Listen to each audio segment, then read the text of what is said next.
আজকের এই রেসিপিতে আমি আপনাদেরকে তৈরি করে দেখাবো জিলাপি। সচরাচর যেভাবে জিলাপিটা তৈরি করা হয় ঠিক সেইভাবে জিলাপিটা না তৈরি করে আজকে আমি আপনাদেরকে একটু ডিফারেন্ট ওয়েতে জিলাপি তৈরি করে দেখাবো।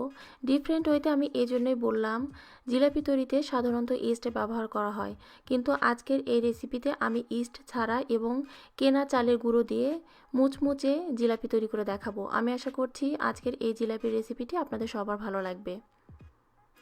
জিলাপি তৈরি করে নেওয়ার জন্য আমি প্রথমে সুগার সিরাপটা তৈরি করে নিব। সেজন্য এখানে একটা প্যান নিয়ে নিয়েছি। এখন এতে দিয়ে দিচ্ছি আমি 1 কাপ পরিমাণে চিনি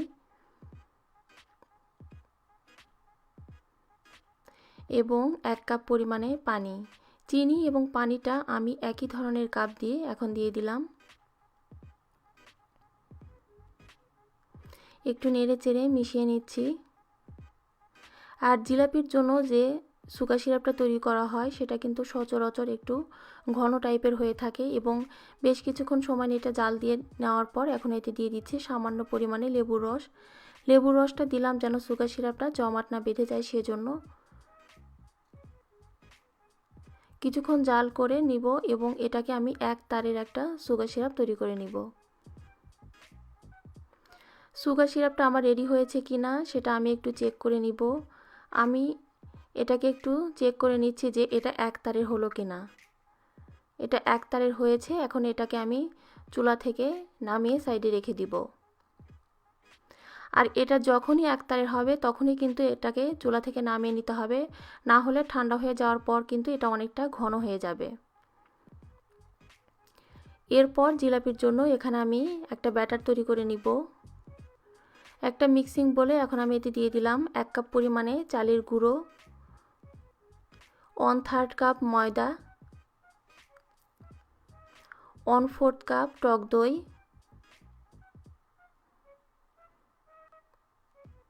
খুব ভালোভাবে একটু নেড়েচেড়ে মিশিয়ে নিব। এখন অল্প পরিমাণে পানি দিয়ে আমি একটা ব্যাটার তৈরি করে নিব। একসঙ্গে বেশি পানি দিয়ে এটা তৈরি করার দরকার নেই। অনেক সময় দেখা যায় পানি বেশি হয়ে গেলে এটা অনেকটা পাতলা টাইপের হয়ে যায়। সেজন্য অল্প অল্প করে পানি দিয়ে এখানে একটা ব্যাটার তৈরি করে নিতে হবে। আর ব্যাটারটা কিন্তু মোটামুটি ঘন টাইপের হয়ে থাকে। খুব ভালোভাবে একটু নেড়েচেড়ে মিশিয়ে নিয়েছি যেন এতে কোনো ধরনের কোনো লাম্পস না থাকে। এখন এতে আমি দিয়ে দিচ্ছি সামান্য পরিমাণে ইয়েলো ফুড কালার। আপনাদের কাছে ইয়েলো বা অরেঞ্জ যে কোনো একটা ফুড কালার থাকলে যে কোনো একটাই দিয়ে দিতে পারেন। খুব ভালোভাবে একটু মিশিয়ে নিব। আর এখানে একটা কথা মনে রাখবেন, ব্যাটারটা যত ভালোভাবে ফেটানো হবে জিলাপিটা কিন্তু ততই ভালো হবে এবং ততই খেতে মুচমুচে হবে।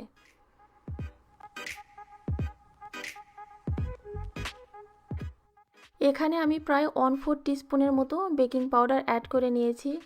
অবশ্যই চালের গুঁড়ো দিয়ে যদি জিলাপিটা তৈরি করা হয় সেখানে বেকিং পাউডারটা অ্যাড করে নিতে হবে, কেননা বেকিং পাউডার ছাড়া জিলাপি তৈরি করা যাবে, তবে সেটা মুচমুচে হবে না, অনেকটা শক্ত টাইপের হয়ে থাকে।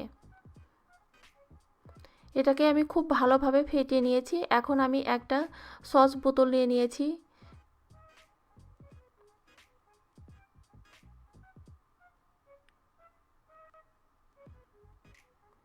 এই বোতলটা এখন খুবই অ্যাভেলেবল, যে কোনো ধরনের সুপারমার্কেটগুলোতে আপনারা এগুলো পেয়ে যাবেন।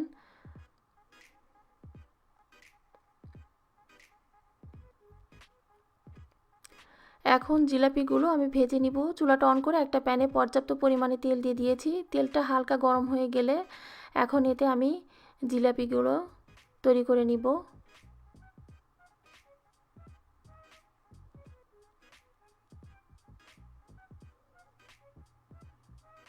এবং চুলার আঁচটা লো থেকে একটু বাড়িয়ে আমি জিলাপিগুলো এখন ভেজে নিব।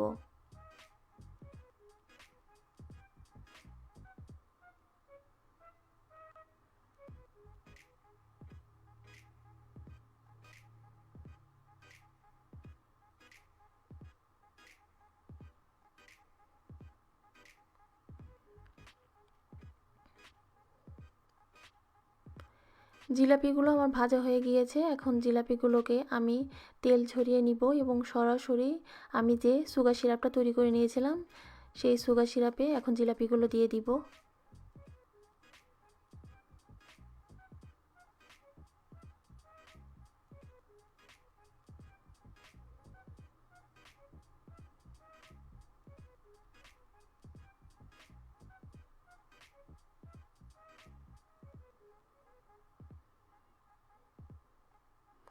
সুগার সিরাপে জিলাপিগুলো দিয়ে আমি একটু ভালোভাবে উল্টে পাল্টে একটু নেড়ে চেড়ে নিচ্ছি।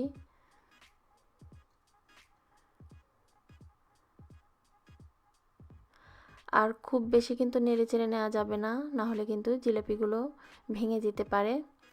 এখন সুগার সিরাপ থেকে আমি জিলাপিগুলো তুলে নিচ্ছি।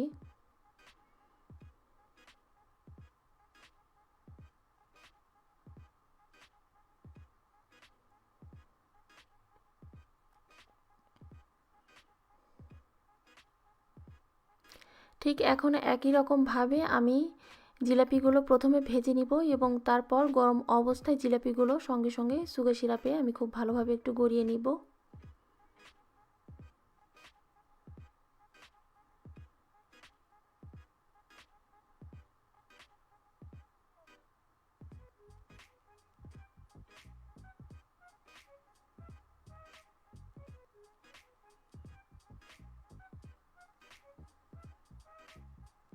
তৈরি হয়ে গিয়েছে আমার চালের গুঁড়োর মুচমুচে জিলাপি।